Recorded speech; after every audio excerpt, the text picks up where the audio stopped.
इस वीडियो में हम डिस्कस करेंगे एच पैरामीटर और हम स्पेशली लेंगे ट्रांजिस्टर का कॉमन एमिटर कॉन्फ़िगरेशन।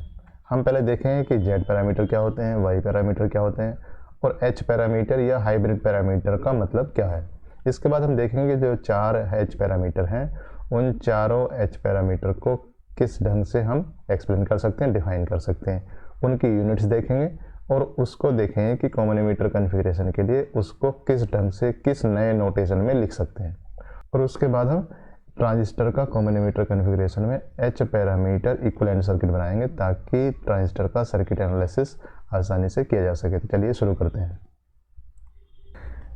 ये जो सारा कुछ है ये हम यूज करेंगे कहाँ पर, जब हमारे पास क्या होगा, 2 पोर्ट नेटवर्क होगा।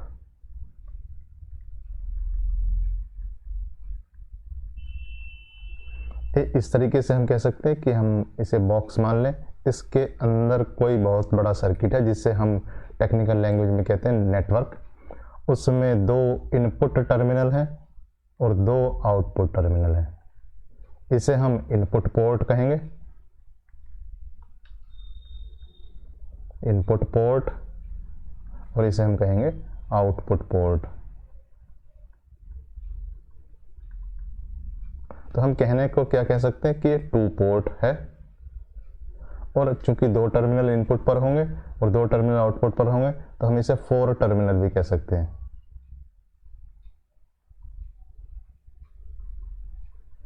तो हमारे पास एक इनपुट होगा, इनपुट में इनपुट करंट, आउटपुट में आउटपुट करंट हम मेजर कर सकते हैं, और इनपुट वोल्टेज और आउटपुट वोल्टेज। तो हमारे पास यहाँ पर 4 पैरामीटर हुए। क्या क्या? Input voltage,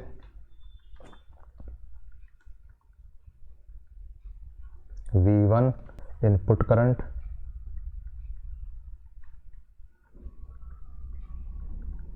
I1 output voltage,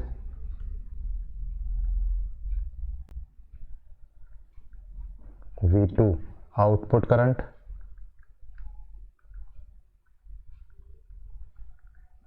I2। अब इसमें देखिए 2 वेरिएबल इंडिपेंडेंट और 2 वेरिएबल उन पर डिपेंडेंट होंगे, और जो हम इंडिपेंडेंट वेरिएबल मानेंगे वो एक ही पोर्ट से नहीं होंगे, एक इनपुट पोर्ट से और एक आउटपुट पोर्ट से इंडिपेंडेंट वेरिएबल है। तो पहला केस क्या हो सकता है कि I1 I2 इंडिपेंडेंट वेरिएबल और V1 V2 डिपेंडेंट। डिपेंडेंट कहने का मतलब है कि V1 भी I1 I2 का फंक्शन होगा और V2 भी I1 I2 का फंक्शन होगा। तो हम कह सकते हैं कि V1 फंक्शन किसका है, I1 I2 का। अगर ये नेटवर्क लीनियर है तो लीनियर फंक्शन होगा। और V2 किसका फंक्शन है, ये भी आपका किसका है, ये भी I1 I2 का फंक्शन है, और लीनियर कॉम्बिनेशन इसे कह सकते हैं। अब देखिए यहाँ ये वोल्टेज है, यहाँ एक करंट है, मैं यहाँ किस चीज़ से मल्टीप्लाई करूँगा जो कि डायमेंशनली करेक्ट होगा, ये मुझे इम्पीडेंस से मल्टीप्लाई करना होगा। तो इसे लिख दूंगा जेड, यहाँ भी कहीं जेड इम्पीडेंस होगा, यहाँ भी कहीं जेड इम्पीडेंस होगा, यहाँ भी कहीं जेड इम्पीडेंस होगा।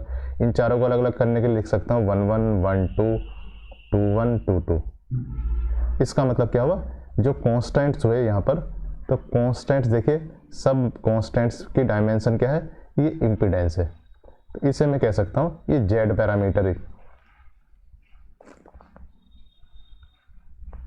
दूसरा केस अगर लूँ तो इस केस में मैं क्या कह सकता हूँ कि V1 V2 इंडिपेंडेंट और I1 I2 डिपेंडेंट।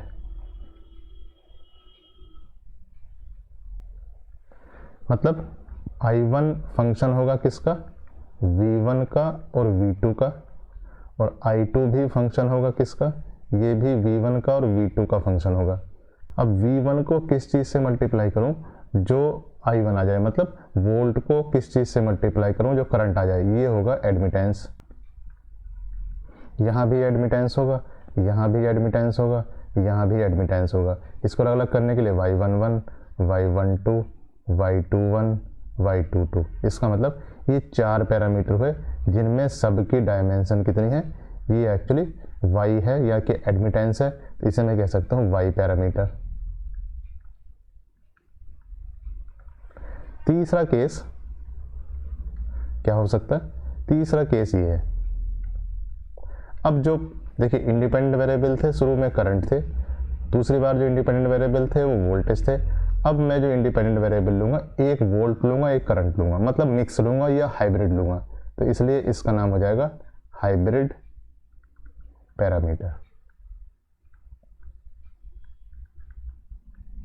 तो एक वोल्ट लेंगे इसमें और एक करंट लेंगे, मतलब इसमें क्या लेंगे, इसमें I1 पहले वाले पोर्ट से I1 और दूसरे वाले पोर्ट से V2, ये तो इंडिपेंडेंट लेंगे हम। और अब पहले पोर्ट में क्या बचा, ये V1 बचा हुआ है, तो V1, और दूसरे पोर्ट में क्या बचा हुआ, I2, ये डिपेंडेंट होंगे।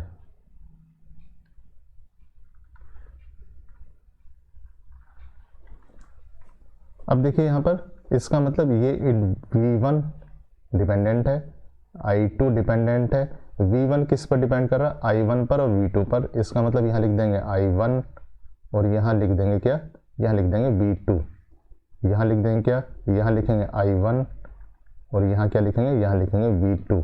अब देखिए V1 को किस चीज़ से मल्टीप्लाई करूँ जो I1 बने, ये एक्चुअली इम्पीडेंस होगा, बट V1 को किस चीज़ से मल्टीप्लाई करूँ जो V2 बने, ये एक्चुअली डायमेंशनलेस होगा। करंट को मल्टीप्लाई डायमेंशनलेस क्वांटिटी से करेंगे और करंट को एडमिटेंस से मल्टीप्लाई करेंगे। इसका मतलब चार जो कॉन्स्टेंट्स हैं, ये कॉन्स्टेंट की जो डायमेंशन है वो फिक्स नहीं है, इसलिए हम इसका नाम देते हैं हाइब्रिड, या यहाँ पर लिख देते हैं H, यहाँ पर भी लिख देते हैं H, यहाँ पर भी लिख देते हैं H और यहाँ पर भी लिख देते हैं H। इसको अलग अलग करने के लिए H11, H12, H21 और H22, तो ये चार जो आए हैं आपके पास कि H11, H12, H22, sorry H21 और H22, ये एक्चुअली क्या हुए, इसे कहेंगे आप हाइब्रिड पैरामीटर।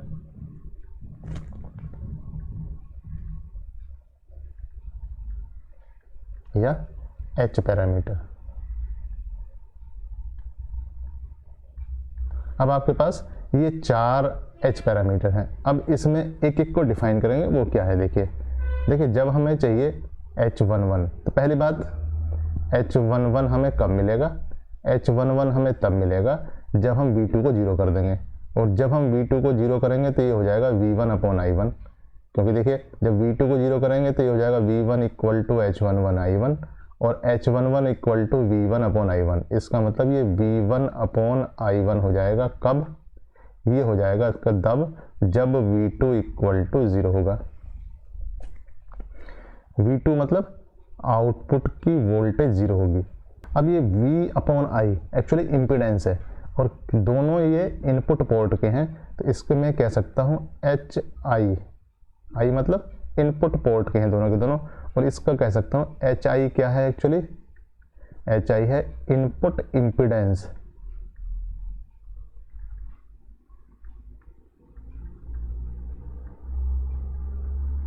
कब, जब V2 = 0 होगा। V2 0 होने का मतलब देख लीजिए यहाँ पर V2 0 का मतलब, अगर V2 0 कर रहे हैं तो इसे हम शॉर्ट कर रहे हैं, तो output short circuited, input impedance when output is short circuited. ये एक हुआ। अब दूसरा लेते हैं, दूसरा देखिए H12 तब आएगा जब आप I1 को जीरो करेंगे, तो जब आप I1 को जीरो करेंगे तो H12 will be equal to V1/V2।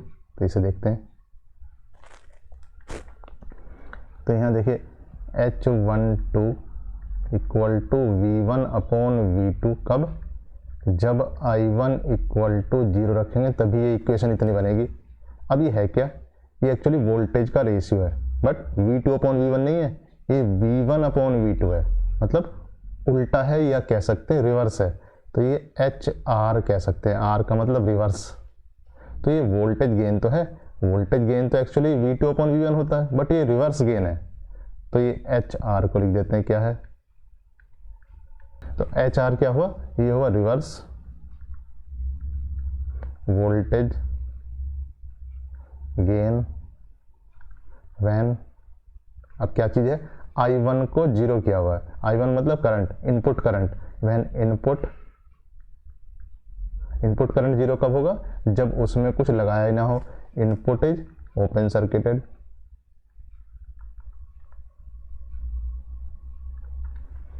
ठीक है, ये आपके पास दूसरा पैरामीटर आ गया। अब देखिए तीसरा H21। H21 कब होगा? H21 होगा जब हम V2 को जीरो करेंगे और ये हो जाएगा I2 अपॉन I1।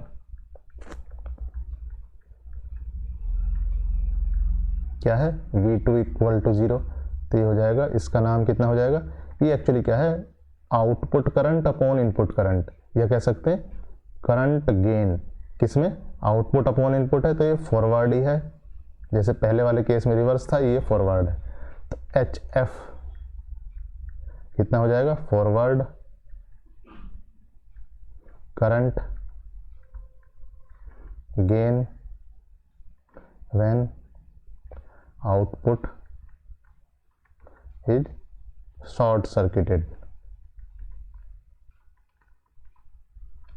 इसके अलावा देखिए एक और बच जाता है H22। H22 कब होगा? जब I1 को जीरो करेंगे और ये हो जाएगा I2 अपॉन V2। H22 कितना था? I2 अपॉन V2 कब? जब हम I1 को जीरो करेंगे। ये एक्चुअली क्या है? Output current upon output voltage. ये एक्चुअली एडमिटेंस है, तो इसे हम कह देंगे किस पोर्ट के लिए है? ये आउटपुट के लिए HO। तो HO क्या चीज़ है? ये एक्चुअली क्या है? इनमें दोनों आउटपुट के पैरामीटर हैं, तो ये है आउटपुट एडमिटेंस व्हेन क्या? Input is open circuited. तो इस तरीके से हमारे पास क्या चीज़ आ गई? ये चार जो पैरामीटर थे H11 ये एक्चुअली HI कर दिया हमने, H12 ये हमने HR लिख दिया है, H21 ये HF लिख दिया है और H22 को HO लिख दिया है। अब ये डिपेंड करेगा कि हम किस केस में बात कर रहे हैं। अब देखिए अगर हम इसे कॉमन इमीटर में ले रहे हैं तो कॉमन इमीटर को अलग से आइडेंटिफाई करने के लिए इसे हम HI के साथ E और लगा देंगे, इसका मतलब कॉमन इमीटर है। इसका मतलब ये हो जाएगा HRE कॉमन इमीटर में, और अगर हम कॉमन इमीटर में लेंगे तो ये हो जाएगा HFE और ये कॉमन इमीटर में हो जाएगा HOE।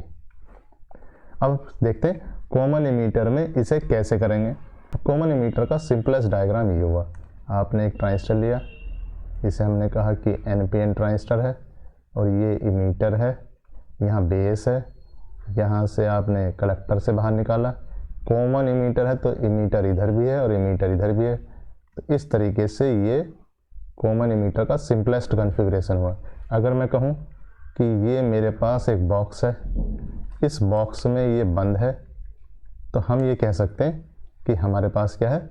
ये इनपुट हुआ, यानी कि इसमें जो वोल्टेज है वो V1 है, यहाँ करंट है वो I1 है और यहाँ करंट I2 है और इसमें वोल्टेज कितनी है? ये V2 है। तो हाइब्रिड पैरामीटर की जो इक्वेशंस है अगर मैं यहाँ लिखूँ इसके लिए तो ये बन जाती हैं। क्या थी ये थी V1, यहाँ थी I1 और यहाँ क्या था कि जो इंडिपेंडेंट वेरिएबल थे वो थे I1 और V2। यहाँ लिखेंगे आप I1 और यहाँ लिखेंगे V2। अब देखिए यहाँ क्या था? ये था H11 को हमने कन्वर्ट कर दिया था HI में और उसके साथ कॉमन इमीटर लगा रहे थे तो HIE। यहाँ जो था यहाँ था H12 को कन्वर्ट किया था HR में और कॉमन इमीटर के लिए लगा देंगे E। यहाँ था H21 को कन्वर्ट किया था हमने HF में तो HF के साथ लगा देंगे E। यहाँ था HO, ये H22 को हमने कन्वर्ट किया था HO के साथ HE लगा देंगे। तो ये क्या चीज़ थी? ये इनपुट इम्पीडेंस था। ये क्या था? ये रिवर्स वोल्टेज गेन था। ये क्या था? फॉरवर्ड करंट गेन था। और ये क्या था? आउटपुट एडमिटेंस था।